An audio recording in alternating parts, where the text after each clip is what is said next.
मैं आपको सुनाने जा रहा हूं अपनी मंडली की सदस्या अनुलता राज नायर की लिखी कहानी वसीयत के खाली पन्ने। जादू जानते हैं? बिना कहे मनचाहा हो जाना, दुखों का फूंक मारते उड़ जाना, किसी बुरे सपने से घबरा कर जागना और सामने किसी ऐसे को पाना जो भरपूर तसल्ली देता हो कि कभी कुछ बुरा नहीं हो सकता। जादू वो स्पर्श है जो पंख जैसा हल्का है पर हमें संभाले रहता है। सबकी जिंदगी में जादू होता है, होना चाहिए। जैसे मेरी जिंदगी में माँ और पापा हैं और उनकी जिंदगी में मैं हूं, यानी सब कुछ परफेक्ट है। परफेक्ट भी ना माने तो अच्छा बहुत है। घर की दीवारों पर हमारी ढेर सारी तस्वीरें हैं, छत पर लगे कुंदों से विंड चाइम्स झूल रहे हैं, बालकनी में बर्ड फीडर लटका है और इसलिए पंछियों का आना जाना लगा रहता है। अनन्या, ओ अनन्या, कहाँ हो बेटा? जल्दी आओ, तुम्हारे पापा टेबल को पीट पीट के तबला बना रहे हैं। माँ की तेज आवाज आई तो मैंने झट से डायरी के खुले पन्ने पर आज की तारीख डाली और उसको बंद करके लपक के बाहर चली आई। पापा डाइनिंग टेबल पर सामने अखबार फैलाए जोर जोर से हेडलाइंस पढ़ रहे थे। मैंने माँ को देखा तो उन्होंने कंधे उचका दिए। वाकई उनका पापा पर जरा बस नहीं चलता। मैं पापा के बगल वाली कुर्सी खींचकर बैठ गई, धीरे से अखबार का एक सिरा पकड़कर अपनी ओर खींचा और तह करके एक तरफ पटक दिया। पापा ने अपनी नाक पर रखा चश्मा उतार कर सामने रखा और बोले, जानती हो ना मुझे अकेले खाना पसंद नहीं है। ठीक 8 बजे टेबल पे आ जाया करो। And it's your birthday today, पापा ने शिकायती लहजे में कहा और आगे झुककर मेरा माथा चूम लिया। मैंने पापा के कंधे पर सर टिका दिया। माँ ने हमारे सामने सैंडविच और जूस के ग्लासेस रख दिए और एक सुनहरे कागज में लिपटा हुआ डिब्बा, मेरा बर्थडे प्रेजेंट। मैंने माँ की तरफ एक फ्लाइंग केस उड़ाई और पैकेट खोलने लगी। ओह माय गॉड, माँ कितनी सुंदर है। मैंने शानदार क्रिस्टल से सजे डायल वाली घड़ी अपनी कलाई में बांध ली। My girl is 18. Wish you a wonderful time ahead, बेटा। माँ ने पास आकर मुझे गले से लगा लिया। यही तो था जादू, यानी जो चाहो वो मिल जाना। ये बेस्ट गिफ्ट है माँ, आपको सब पता होता है ना, मेरे मांगने से पहले ही। You're the best। मैंने घड़ी के चमकते डायल पर उंगली फेरी। माँ चुपचाप बिना कुछ कहे अंदर चल दी। जानती हूँ अभी थोड़ा रोएंगी, फिर अपने छोटे से मंदिर में जाकर माथा टेकेंगी और फिर मुंह धोकर चेहरे पर हल्का सा मेकअप और होठों पर स्माइल सजाए लौट आएंगी। हर अच्छे मौके पर माँ यही करती हैं। वक्त के साथ कितना कुछ बदलता चला गया, लेकिन सदियों से माँओं के प्यार जताने के तरीके नहीं बदले। 10 मिनट में माँ फिर डाइनिंग रूम के दरवाजे पर खड़ी थीं, ठीक वैसे ही जैसे हमने सोचा था। रोई हुई आंखें और ताजा हंसी। मैं ध्यान से उनका चेहरा देखती रही। एकदम तीखी नाक जो फिलहाल लाल हो रखी थी और चमकते हुए गाल। मैंने हौले से पापा के कानों में फुसफुसाया, कौन कह सकता है कि ये 18 साल की लड़की की माँ है? यार मैं इनकी तरह सुंदर क्यों नहीं हुई? She is so pretty. माँ हंस दी, तुम मुझसे कई गुना ज्यादा सुंदर हो। बाल देखो अपने, कैसे गहरे काले और घने। कालिदास अभी के युग में होते तो मेघदूत जैसी कोई रचना बादलों की जगह तेरे बालों पे लिख डालते। मैं और पापा जोर से हंसने लगे। हमें आदत थी माँ के ऐसे पोएटिक डायलॉग्स की और उन्हें आदत थी हमारे तंजिया रिमार्क्स की। अभी बस हमारा घर किसी न्यूज चैनल के डिबेट रूम जैसी आवाजों से भर जाता कि डोरबेल हुई। इतनी सुबह कौन होगा? माँ दरवाजा खोलने चल दी और हाथ में एक छोटा सा पार्सल लिए लौट आई। कुछ देर वो उसे अलटती पलटती रही। पापा ने थोड़ा बेसब्री से पूछा, क्या है भाई बताओ तो। किसका है माँ, किसके लिए? मैं भी उनके पास पहुंच गई। माँ पीछे भेजने वाले का नाम पता पढ़ने लगी। मैं उनके होंठ हिलते देख रही थी पर शब्द मेरे कानों तक नहीं पहुंच रहे थे। माँ ने पार्सल मुझे पकड़ा दिया और एक खाली सी आवाज में बोली, पता नहीं किसने भेजा, गलत पते पे आ गया शायद। अरे हमारा पता लिखा है ना, खोल के तो देखें, है क्या? मैंने पैकेट लेकर उल्टा पुल्टा और फिर खोलने लगी। बहुत मजबूती से पैक किया हुआ था। बबल रैप से, ढेर सारे टेप से। 5 मिनट की मशक्क़त के बाद पैकेट खुल गया। पैकेट में एक डिब्बे में पुराने रुमाल से लिपटे 2 मोटे कंगन थे और खाली लिफाफे में एक कागज़। पापा ने लिफाफा मेरे हाथ से ले लिया। मुझे लगा उनका हाथ कांप रहा था। मैं उनके पास खिसक आई। उन्होंने धीरे से लिफाफा खोला। मैं उनके चेहरे के रंग बदलते देखती रही। पापा ने थोड़ी देर में वो कागज़ माँ को पकड़ाया और फिर माँ ने मुझे। खत पढ़कर मेरी आंखें धुंधला आईं। मैंने धीरे से माँ पापा की तरफ देखा। दोनों मेरी तरफ ताक रहे थे, जैसे मेरे कुछ कहने की प्रतीक्षा में हों। मैंने उस सफ़ेद कागज़ पर लिखे अक्षरों को दोबारा पढ़ा, जहाँ ये लिखा था कि ये कंगन उनके हैं जिन्होंने मुझे जन्म दिया था। और ये भी लिखा था कि शायद मैं जानना चाहूँ कि मेरी माँ कौन थी। नीचे एक पता लिखा था, एक शहर का नाम, उस शहर का नाम जिससे मेरा अब तक कोई वास्ता नहीं था। माँ ने अपने हाथ में पकड़ी हुई तस्वीर भी मेरे सामने कर दी। मैं चौंक गई। ऐसा लगा जैसे मैं आईना देख रही हूं, हूबहू मेरी शक्ल। मैं शायद 4 साल की रही होंगी और शायद और भी छोटी, जब माँ पापा ने मुझको बताया था कि वो मुझे कहाँ से लाए हैं। तब नहीं समझी थी कि वो क्या बता रहे हैं। कहाँ से लाए का क्या मतलब? शायद तब सवाल उपजा होगा कि क्या सारे बच्चे एक जगह से ही नहीं लाए जाते, या जगह के बारे में जानना कहाँ जरूरी था? शायद कुछ भी जानना जरूरी नहीं था। थोड़े दिनों बाद उन्होंने मुझको यूं ही बातों बातों में बताया कि वो मुझे एक अनाथालय से लाए थे। अब याद नहीं कि उन्होंने कैसे बताया होगा। शायद पहले उन्होंने मुझको अनाथालय का अर्थ समझाया हो, या ये सारी बातें छोड़कर माँ ने ये कहा होगा कि मैंने तुम्हें देखा और लगा कि अरे यही तो है मेरी परी, और हम तुम्हें घर ले आए। या पापा ने कहा हो कि तुम्हारी आंखें एकदम मेरे जैसी थीं, इसलिए मैंने झट से तुमको अपनी बेटी बना लिया। उस उम्र में मुझे कोख से पैदा होने का सच पता नहीं था, इसलिए मैंने उनकी बातों को एकदम सहजता से लिया। मैंने सोचा होगा शायद ऐसे ही सभी बच्चों को माँ बाप और उन्हें बच्चे मिलते होंगे। फिर धीरे धीरे उम्र के साथ सब समझती गई, लेकिन जो बात पहले से जानती थी और माँ पापा ने ही बताई थी, उसने मुझे कभी हर्ट नहीं किया। मुझे इस बात ने कभी तकलीफ नहीं पहुंचाई कि ये सच मुझे किसी और से पता लगा, या कोई ये कह सकता कि सारी दुनिया जानती है ये बात, बस तुम नहीं जानती अनन्या। माँ ने मुझसे ये सच भी साझा किया कि वो नहीं चाहती थी कि उतने बचपन, वैसी छोटी उम्र में मुझे ये बताया जाए कि मैं उनकी बायोलॉजिकल औलाद नहीं हूँ। लेकिन पापा ने काउंसलर के कहने पर बहुत पहले सही वक्त पर मुझे सच बताया, और इस सच ने मुझको कभी परेशान नहीं किया, बल्कि ऐसा लगा था कि ये कितने मजे की बात है कि मुझे ये माँ पापा मिले, best in the whole world. वो दोनों मेरी दुनिया थे और मैं उनकी।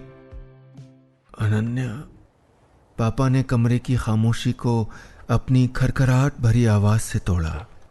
मैं वहीं सोफे पर धम से बैठ गई। माँ मेरे पास आ गई। उन्होंने मेरी हथेली थाम ली।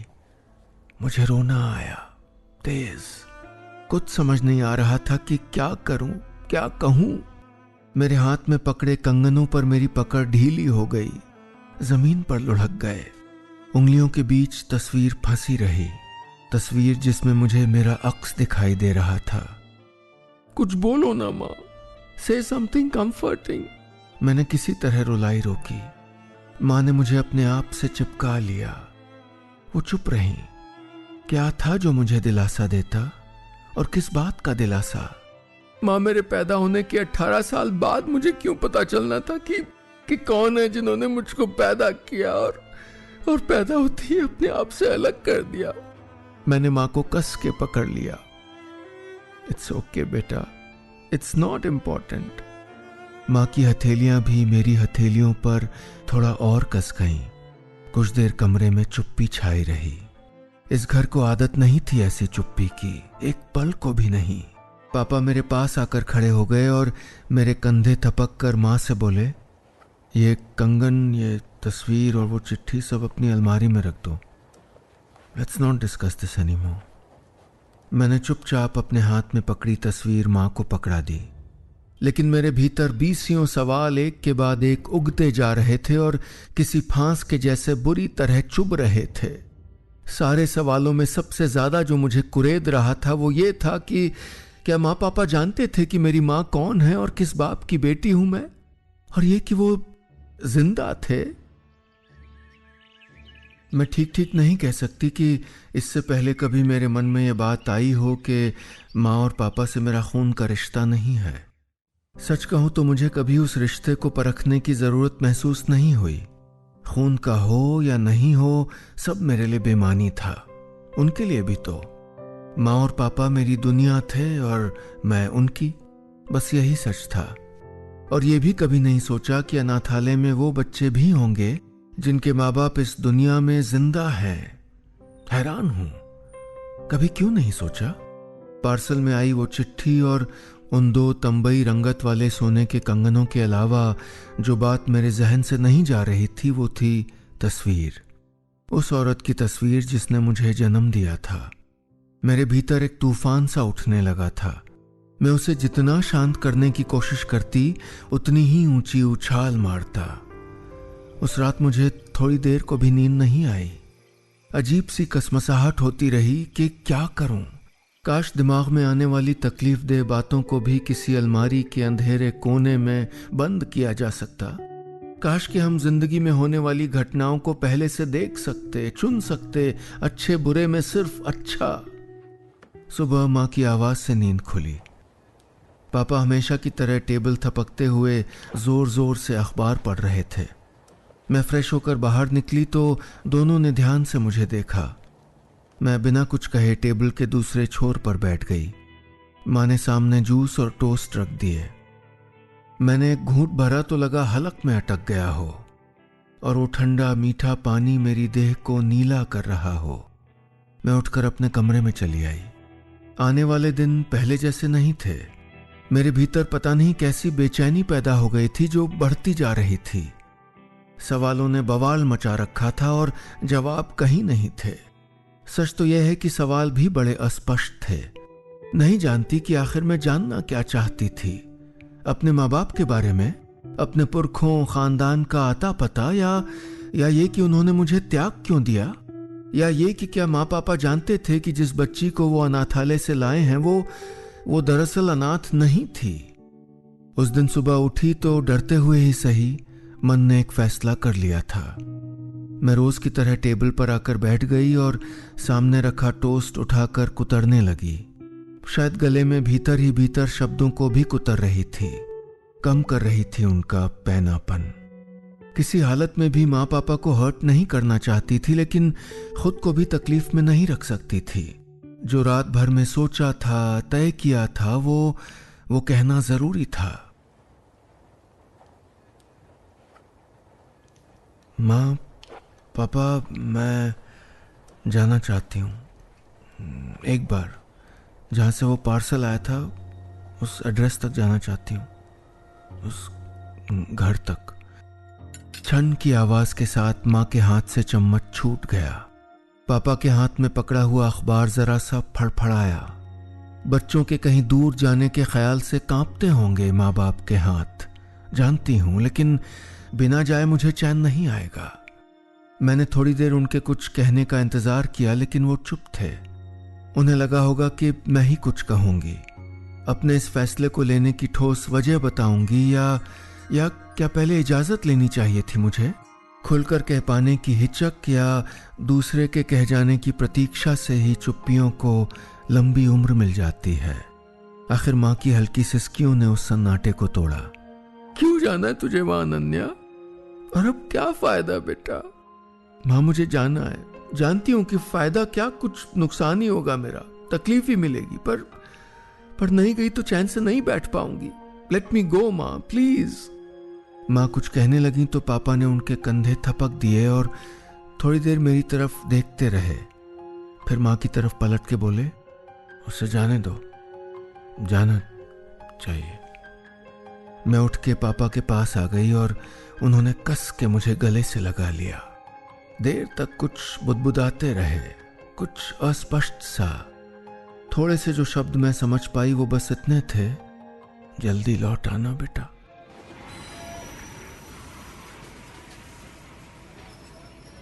ट्रेन जबलपुर स्टेशन पर रुकी तो दोपहर के 12:30 बज रहे थे। मन में भले ही स्याह बादल छाए हों, लेकिन बाहर हल्की धूप थी और हवा में ठंडक। मैंने अपने कोट के पॉकेट में हाथ डाल लिए। अंदर पड़ी तस्वीर और रुमाल में लिपटा कंगन कोट की गहरी पॉकेट में भी हाथ को छू गया। उंगलियां गरमाने की जगह और सर्द हो गईं। बाहरी मौसमों से इतर एक मौसम हमारे भीतर भी तो पलता है, जो अच्छे भले फूलों वाले बसंत में उदासी ला सकता है या पतझड़ वाले जर्द मौसमों में अचानक ही खुश कर सकता है, जैसे जैसे सूखी डालियां हरी हो गई हों। बड़ी मनमर्जियां करता है ये दिल। मैंने मोबाइल निकालकर एड्रेस चेक किया और कैब बुक कर दी। मन गुणा भाग करने लगा। कौन मिलेगा वहां? किसने भेजा होगा वो पार्सल? क्या जरूरत थी उन कंगनों को भेजने की? कैसे खोजा होगा हमारा पता? या जानते होंगे क्या पहले ही?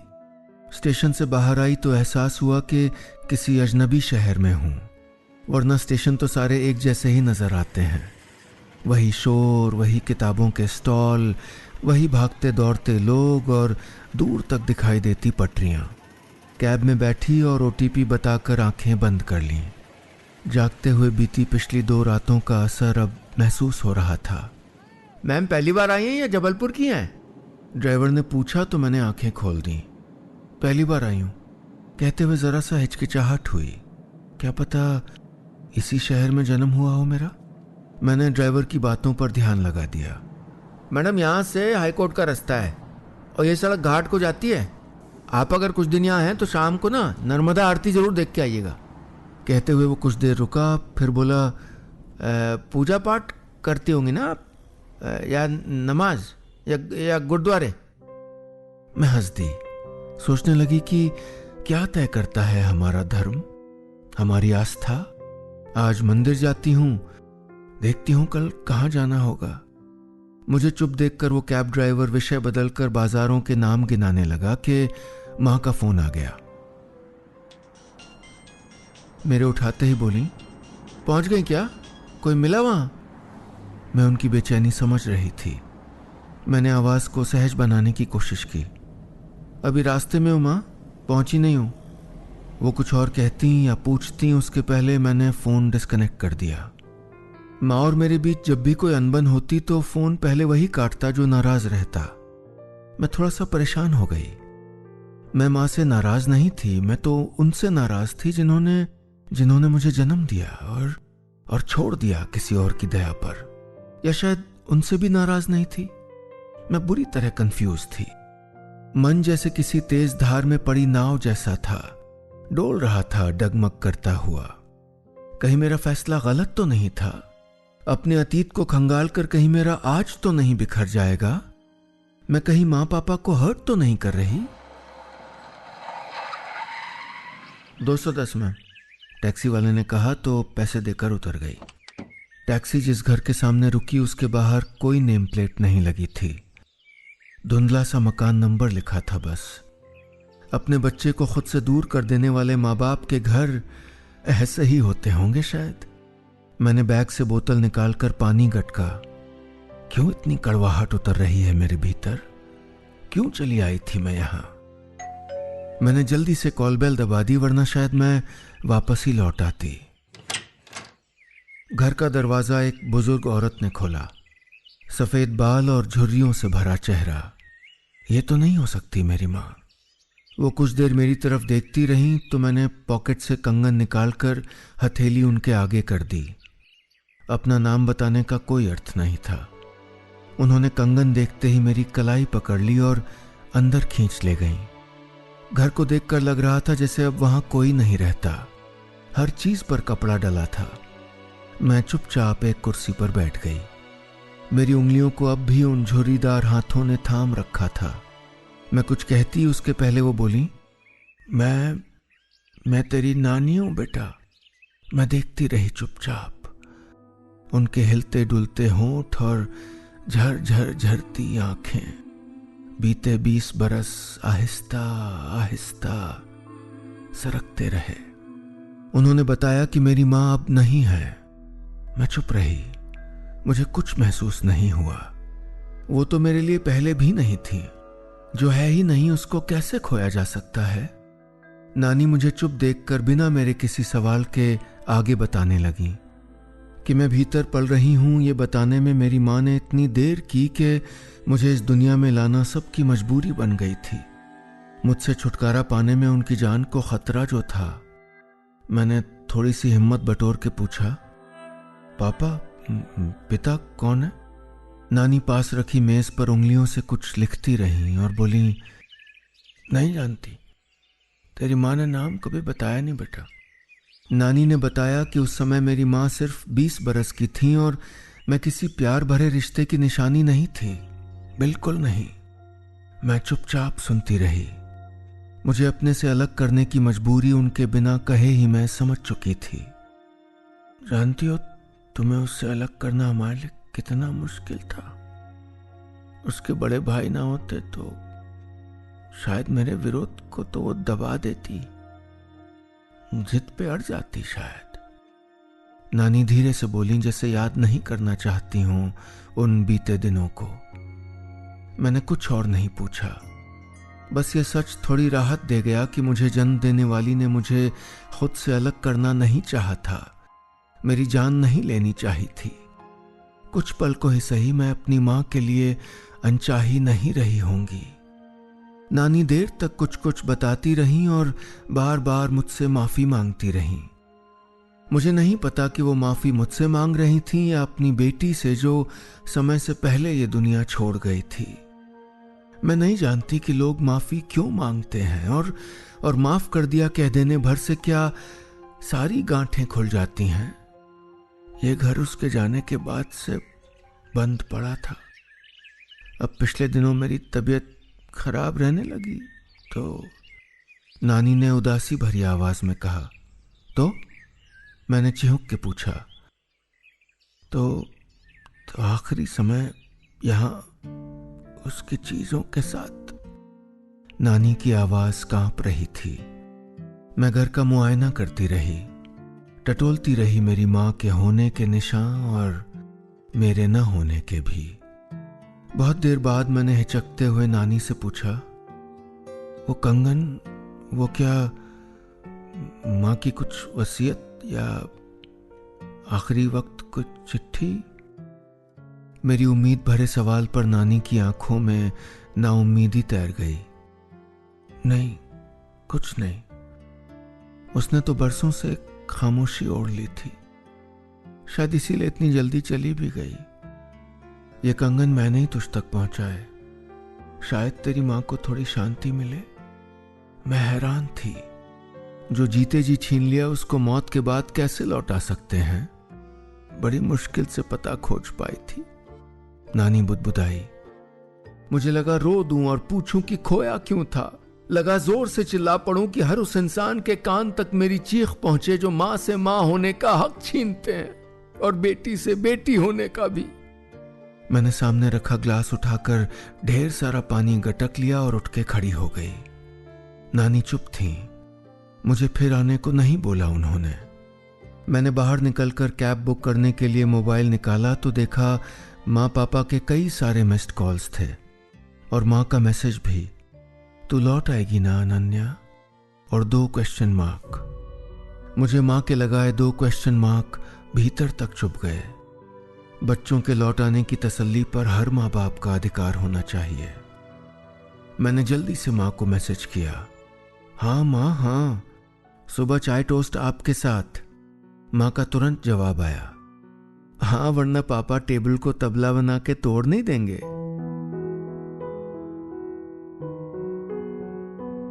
बस इतनी सी थी ये कहानी।